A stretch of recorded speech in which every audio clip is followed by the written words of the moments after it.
Welcome to Tiny Little Blocks. Hello kids. Look what is coming. This is a pyramid.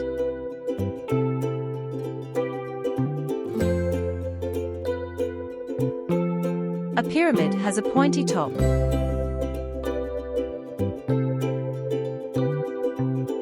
It has flat triangle sides. The number of flat triangle sides can be 4 or more.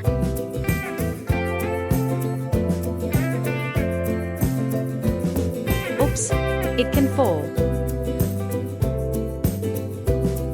Pyramid is different from cube. A cube does not have pointy top. Let's spin the pyramid. Here is a cone. A cone also has a pointy top but does not have flat triangle sides. Learning shapes is fun.